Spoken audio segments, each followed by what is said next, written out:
You are exactly where I have been, young friend. At absolute zero. Without fortune, without influence, without powerful connections. Just a heart that beats with the burning desire to transform your own story. And I tell you with the certainty of someone who has already walked this path, 6 months, just 6 months, can be enough to plant the seeds of an empire, as long as you are willing to pay the price of discipline, strategy, and unwavering vision. Before taking any steps, I need to ask you a brutally honest question. Are you really ready to govern yourself? Because those who cannot govern themselves will never govern men or businesses. This is the first pillar of my plan: absolute self-control. Over the next 6 months, your greatest enemy will not be the market, the economy, or the competition. It will be yourself, your weak habits, your doubts, your unruly emotions, your natural tendency to seek comfort where sacrifice should exist. I won that internal war early on. When I was still working as a humble telegraph operator in Pittsburgh, every coin I saved was not the result of luck, but of a conscious renunciation of the superfluous. I refused to fall into the trap of premature ostentation. I learned to live modestly even as I saw my earnings grow. Money was saved, reinvested, never wasted, but self-control is not enough.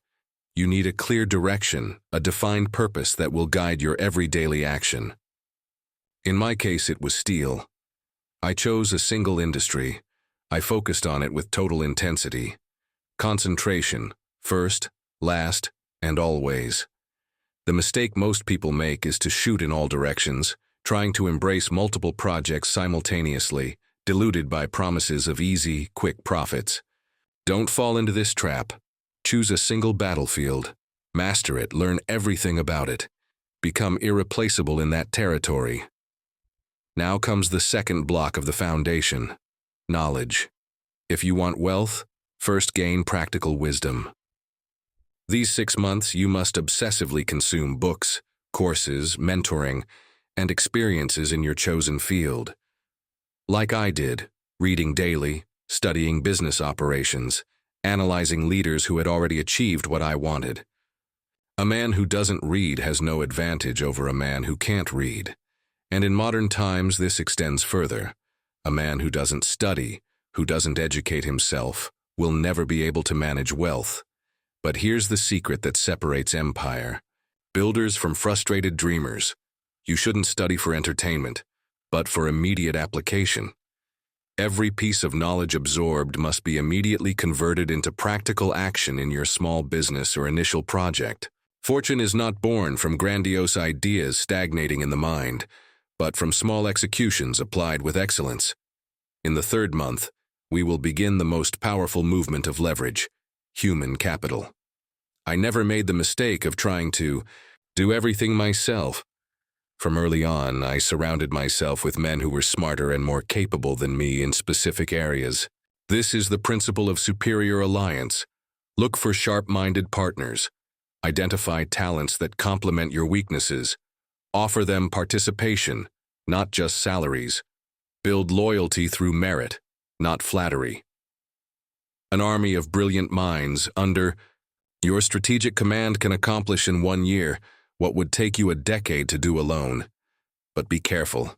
Your hand must be firm in command. Smart delegation requires strict supervision. As I did with each department in my companies, I demanded constant reports, tracked the numbers, and validated the results. Autonomy can only be granted to those who have already proven their competence. Mediocrity must be cut out mercilessly before it spreads like a plague in the fertile field of your nascent business. By the 4th month, your operation should already be generating its first consistent cash flows. And here comes a critical point, where many stumble. Impeccable money management. Your business's cash does not belong in your personal pocket. It is the ammunition for expansion. Aggressively reinvest every spare penny. Expand operations, purchase new equipment, optimize processes, strengthen your structure. That's what I did, vertically controlling every link in the steel production chain. I didn't just produce, I controlled the iron mines, the rail routes, the shipping ports. Total control of inputs reduces vulnerabilities and increases profit margins. But don't be fooled. While you reinvest and expand, your personal life must remain anchored in simplicity. Many, when they see the first profits, fall into the trap of premature ostentation. Luxury cars, expensive houses, unnecessary trips. They steal not only capital, but mainly focus and discipline. Always remember, ostentation is weakness in disguise. The true builder remains modest while building his financial fortress. In the last 2 months of the plan, you will begin to prepare for the strategic leap, differentiation, and scale. Operational efficiency will already be solid. Your processes will be running like well-oiled gears. Now is the time to create insurmountable competitive advantages. This can be through product innovation, service excellence, or logistical mastery. In my case, it was the early adoption of technologies that my competitors were slow to implement, allowing me to produce higher quality steel at increasingly lower costs. And so, at the end of these 6 months, you will no longer be the same man who started out. You will have built the foundations of a solid empire, with self-control, focus, applied knowledge, superior alliances, disciplined reinvestment, and strategic differentiation. But remember, this is not the finish line. It is only the beginning of the real game of power and wealth. Now that you have laid the foundations, it is time to enter the second phase, the consolidation and hardening of your business and mind structure. This is the territory where most people get lost, because here there is no longer the stimulus of novelty, but rather the disciplined and meticulous routine of solid growth. And I assure you, young entrepreneur, it is precisely at this point that the vast majority fail. Because building something is a battle. Maintaining and expanding, however, is a prolonged war against mediocrity, laziness, and the temptations of deviation. Over the next 6 months, your role is no longer to found, but to refine. The first step in this stage is operational perfection. Every step of your business must be measured, analyzed, and optimized daily. There is no room for guesswork. Only cold, hard numbers drive the true manager. In my ventures, the practice was clear. Every department submitted detailed reports, every penny spent was justified, every waste eliminated. Absolute efficiency is non-negotiable because it is the engine of scalability. While many are distracted by new opportunities, side businesses, and passing fads, the true builder keeps his eyes fixed on his core. When I founded my steel company, I was not dazzled by the glitz of other industries. I did not invest in oil. I did not invest in textiles. I did not invest in real estate. My obsession was steel, and my mastery was absolute because my attention was undivided. Don't diversify prematurely. What you need now is complete mastery of your current territory. But efficiency is not enough without superior strategic leadership. And here, I give you one of the secrets that few have understood in my career. Power is not in commanding people, but in developing leaders. Don't build an army of dependent followers. Train generals, men and women who think, who act with responsible autonomy, who carry the banner of your vision even when you are not present. In my ventures, each manager was responsible for their profits and losses. They owned the success or failure, and that direct responsibility breeds excellence. Now, inevitably, at this point in the journey, you will begin to attract attention. Competition will become more aggressive, and many, when faced with competitive pressure, retreat. But this is where you must apply the principle of aggressive expansion with a construction ethic. When I realized that my competitors were weak, I did not hesitate to acquire, merge, or absorb their operations, but always with respect for building value, never through destruction out of revenge or greed. The elimination of competition should always serve the sustainable growth of your empire and the provision of better conditions for customers and society. The real business war is not driven by hatred, but by the undisputed superiority of efficiency and vision. During this period of consolidation, continuous reinvestment becomes even more vital.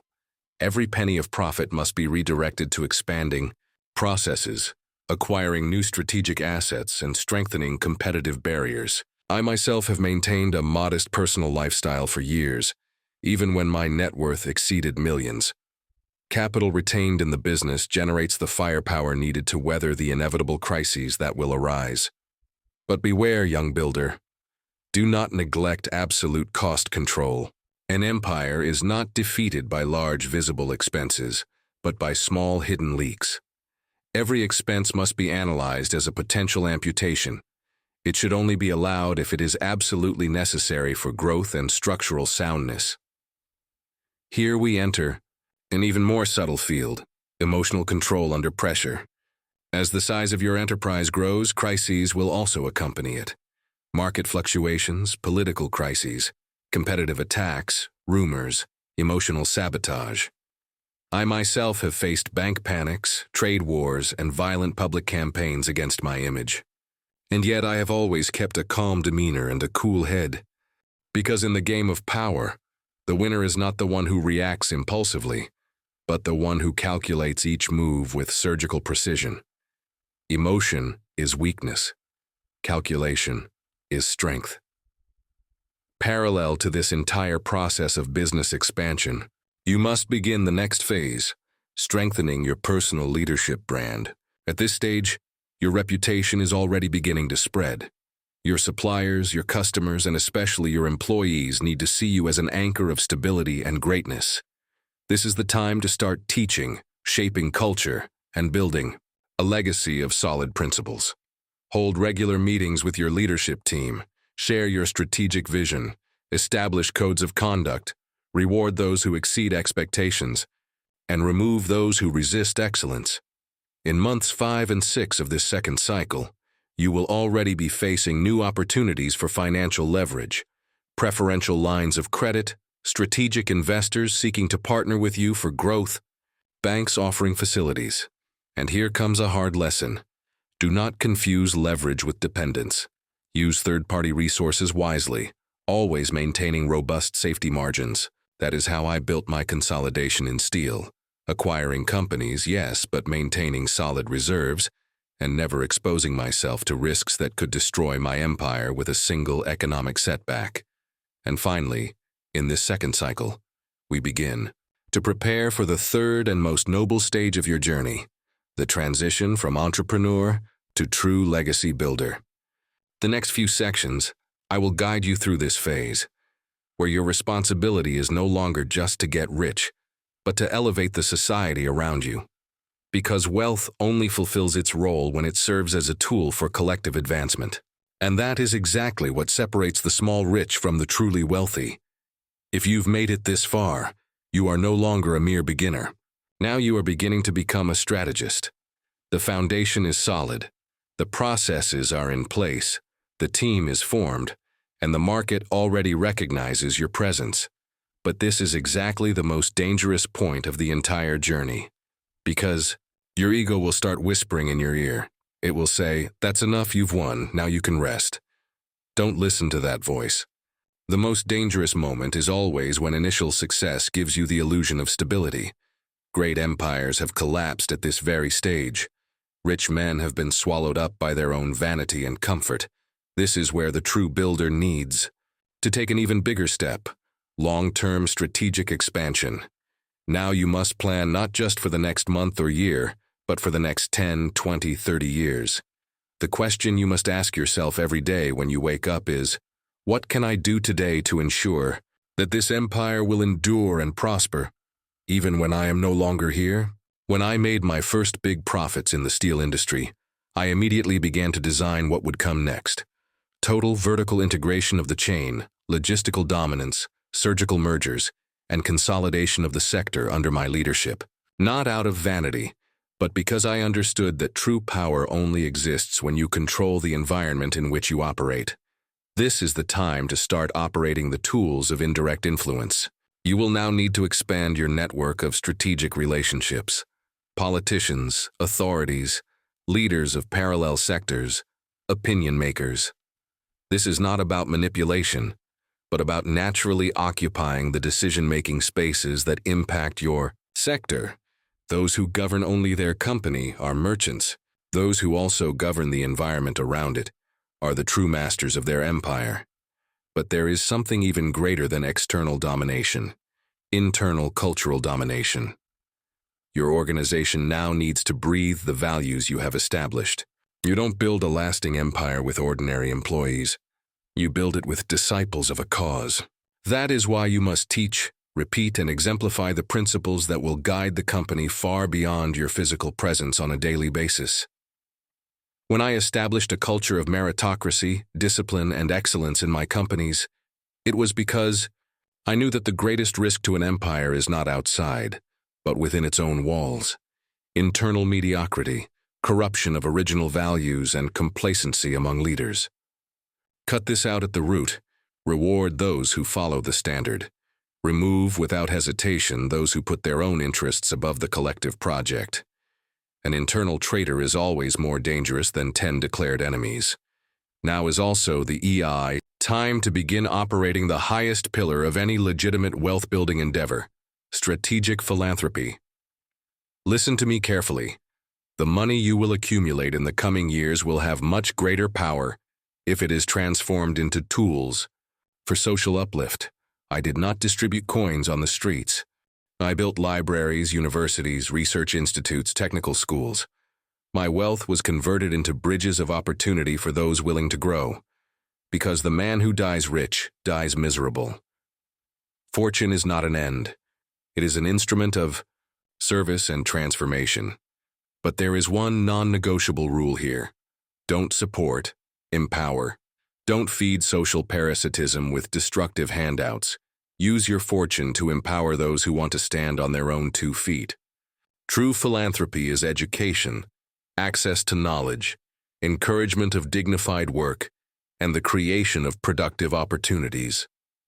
In this third block of construction, you will already have the resources, influence, and execution power to start operating second- and third-tier business projects, auxiliary companies, investment funds, strategic investments in sectors synergistic to your core business, not to distract yourself with new financial toys, but to strengthen your defenses and expand the tentacles of your domain. But be careful. Each new project should only be launched when there is absolute clarity of purpose and robust operational capacity. Never create businesses out of anxiety to expand. Each division created must have, from birth, the same standard of excellence and efficiency that you applied in the original foundation. At this point, you will begin to understand a truth invisible to the eyes of ordinary people. The greatest asset of an empire is not capital, but the reputation of its name. Your name will become currency. It will open doors, attract partners, intimidate competitors, and inspire teams. Protect it like a sacred treasure. A reputation built over decades can be destroyed by a single scandal, a single unethical concession, a single moral weakness. And at this point, young warrior, your emotional and ethical self-control will be tested relentlessly. We are now very close to the crossroads where the builder becomes immortal, not because of the amount of money accumulated, but because of the structural and transformative impact of their work. Now that your empire breathes with a life of its own, you finally begin to see what few can. The real battle was never for fortune itself, but for the structural power to keep that empire strong and relevant for generations. In this fourth cycle, your focus must turn to what I call intergenerational shielding. You have built, expanded, and consolidated. Now you need to ensure that all of this does not collapse in the face of the first major storm or the ineptitude of ill-prepared successors. Make no mistake, wealth without family and succession governance is like a house of cards in the wind.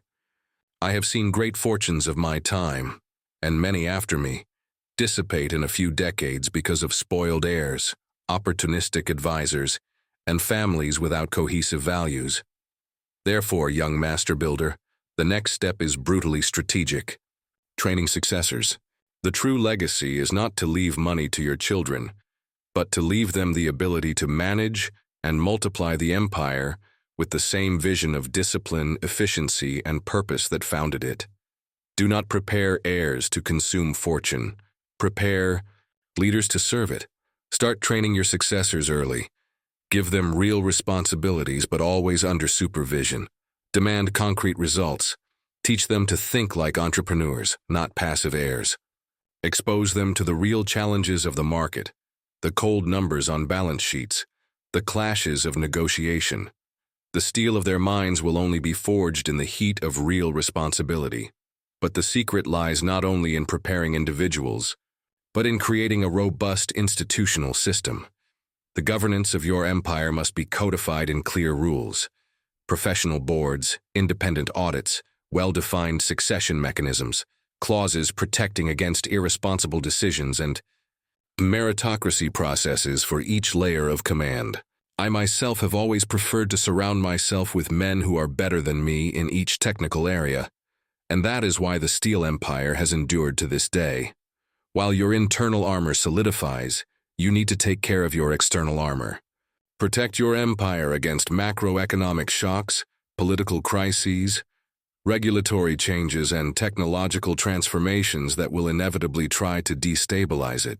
This is the point at which the supreme strategist begins to operate on multiple boards, watch governments, monitor the regulatory environment, anticipate technological trends, fund cutting-edge research that can anticipate disruptions in your industry, maintain channels of dialogue with decision-makers who impact your market, not to corrupt them, but to influence the ecosystem in a constructive way, protecting jobs, innovation, and long-term sustainability. I have always believed that an empire is only legitimate when its existence directly benefits the society in which it operates. But understand an essential truth that few see on the path to wealth. The larger the empire, the lonelier the position of command. Prepare yourself for this loneliness. Not everyone around you will carry the same weight as you. Not everyone will withstand the pressures and dilemmas that only the commander-in-chief faces. That's how it was for me. While the world saw the man of steel with his billion-dollar fortune, few saw the sleepless nights, the difficult decisions, the painful cuts, the risks calculated down to the last millimeter. That is why, at this point, in your journey, it is vital that you also build your own inner circle of superior minds. This will be your true war council, experienced, ethical, and intelligent men and women who are not afraid to confront you when necessary, but who share the macro vision that guides the empire. I always said, surrounding yourself with men smarter than you is the ultimate secret to true wealth. These strategic allies will act as anchors of lucidity when the grandeur of the empire begins to intoxicate those around you. And here lies one of the biggest pitfalls you will face, the cult of the ego. Many brilliant men have lost everything because they began to believe in their own divinity. They forgot that the market is a battlefield that punishes arrogance with violence. Always maintain strategic humility. True security comes from constant vigilance, rapid adaptation, and accurately reading signs before they become irreversible problems. Now, at the end of this fourth block, you will begin to notice a profound change in your own mindset. You no longer work for money, but for your legacy. Fortune has become a tool. The real goal now is the perpetuation of your work, the creation of a system that will continue to prosper and benefit society, even when you are no longer among men. Just as I did, by transforming my wealth into universities, libraries, research, foundations, and projects for collective advancement. Always remember, wealth is a moral duty. It exists to be managed wisely, not to be consumed futilely. Your mission now is to build what few build, not just an empire, but a solid, ethical, and eternally productive institution. Now, young architect of your own destiny, you begin to glimpse what many dare not even imagine, the empire that transcends man. We have arrived at the field of pragmatic eternity, the construction of systems, institutions, and legacies that will continue to impact the world long after your flesh has returned to dust. This is where the true industrial billionaire separates himself from the passing rich, and this is where I, Andrew Carnegie, established myself as much more than an accumulator of wealth, as a builder of civilization. From the beginning of my journey, I understood a truth that almost everyone rejects. Money has no morals, but the man who manages it does. Money is a tool, Like the steel I forged in my factories, money only acquires value when shaped by steady hands with a higher purpose. And you, now that you have reached this level, must be the blacksmith of your own destiny, using your fortune as the raw material for social transformation. Your company no longer depends on your daily presence. The wheels of the empire turn, because you have established systems, leaders, processes, and values that ensure continued efficiency and excellence. This is the first sign of business maturity, an empire that stands on its own 2 feet. But from here, much deeper, almost philosophical questions arise that the true man of fortune must face. What is my wealth for? What will I do with the power I have accumulated? What practical use will what I have built have after I am gone? It was in the face of these questions that I understood what few understand. Money should not be left as an irresponsible inheritance, but converted into instruments of collective advancement. Many of the richest men of my time died obsessed with increasing their personal fortune, as if they could take their coins to the grave. I chose another path. I converted my wealth into public libraries, universities, centers of knowledge and research. Because I knew that as long as there were minds in search of wisdom, my work would live on. This is the concept of strategic philanthropy that you must now internalize as your life's mission. True philanthropy is not based on the emotion of temporarily helping the needy. It is not charity, it is not sustenance for the idle. That would be feeding misery with poison. The true social benefactor creates systems of empowerment.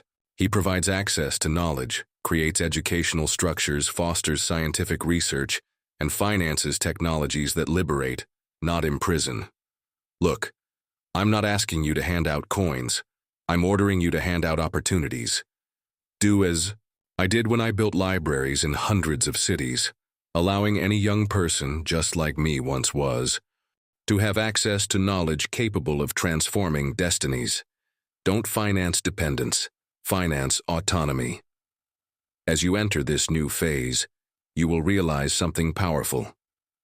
True philanthropy is also the strongest shield for your empire.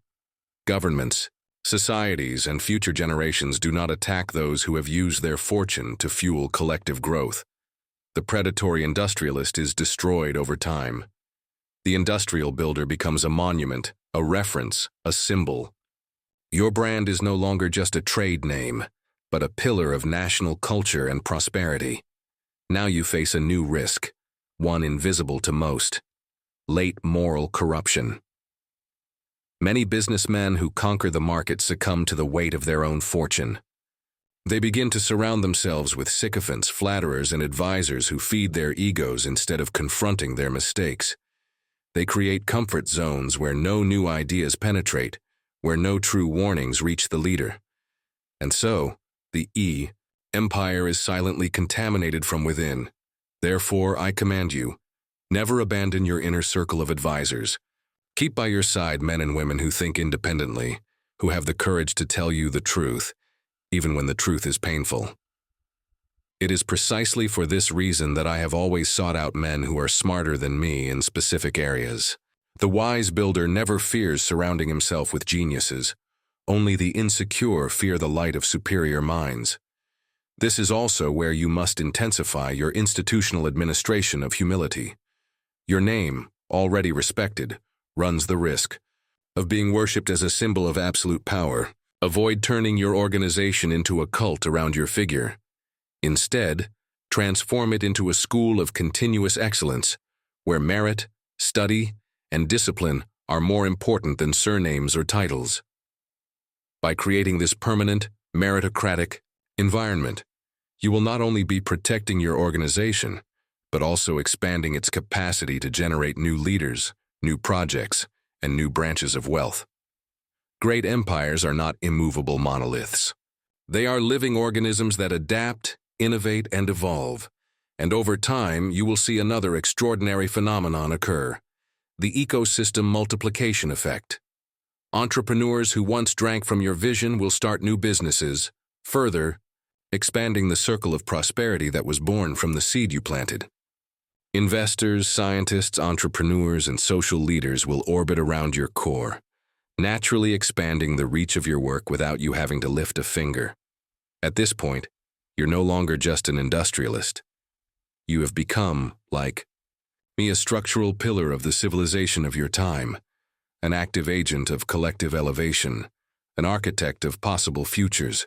Your work now belongs to your people, your nation, your century, and the centuries to come. And yet there will be one last block, the most sublime of all, the perfect closure of this 6-month cycle, where your soul, your name, and your mission finally merge into an indivisible work.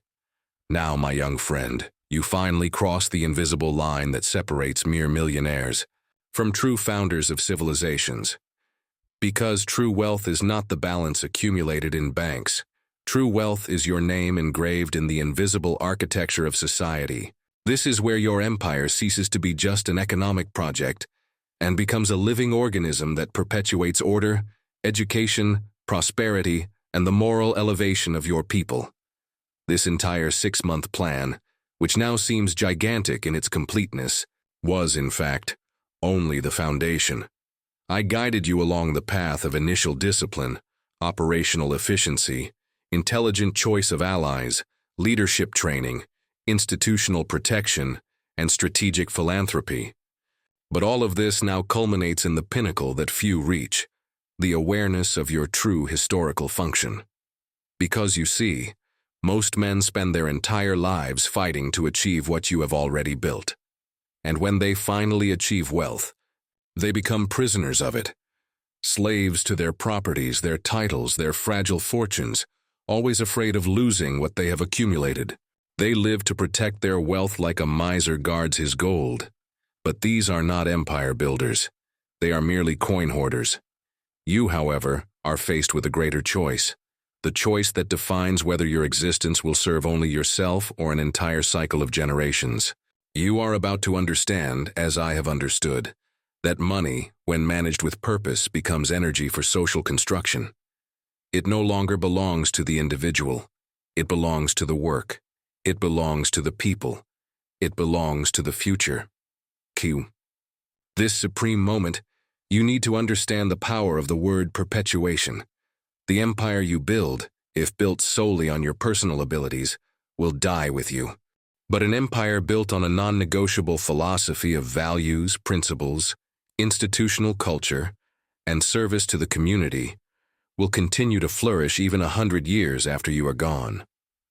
That is why I have always insisted on superior institutional governance, because families fall apart, companies are sold, heirs squander fortunes, but solid systems of governance endure, boards shielded by clear rules, leadership trained from an early age, constant reviews of codes of conduct, ethical and independent auditors. The permanence of your legacy cannot depend solely on the goodwill of your successors, but on inviolable mechanisms that ensure the continuity of your vision. Here comes a little-discussed secret, the power of time as a strategic tool. Most men think in decades. The builders of civilizations think in centuries. You are no longer drawing up expansion plans for the next fiscal year. You are laying the foundations for a new economic and social order that will survive wars, crises, technological revolutions, and political changes. That is why, while many of my contemporaries fought over momentary figures, I dedicated my final years to building libraries, universities, music, and research centers. Because I understood that the greatest return an empire can generate is not in its profit margins, but in the multiplication of collective intelligence. Consider this: a generation of educated young people, trained in the libraries I donated, not only transformed their lives, but created new companies, innovated in science, strengthened their communities, and fueled a permanent cycle of social advancement. This is the invisible power that few understand. The power to expand the productive base of society through accessible knowledge. But let me go even deeper, because there is a hidden danger here: the cult of one's own eternity.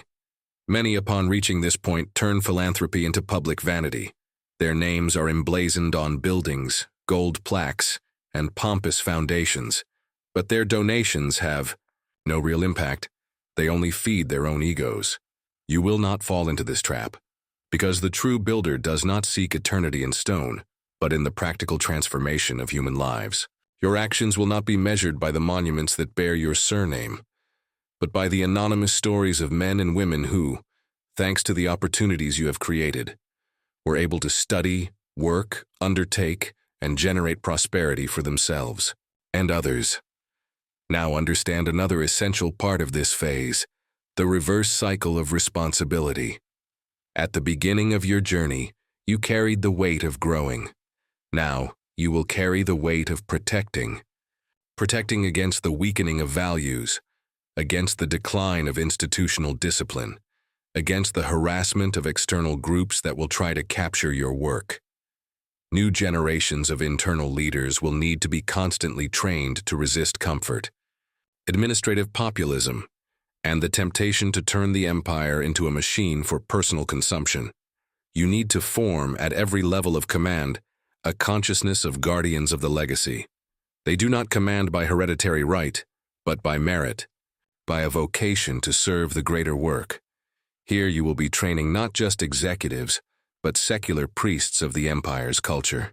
Each of them will carry the moral responsibility of upholding your original code of efficiency, merit, and social contribution. In this way, you create an organism that, even in the face of any crisis, will find within itself the strength to regenerate and continue. And then, my young friend, the day will come when you will understand the final lesson. Know when to leave.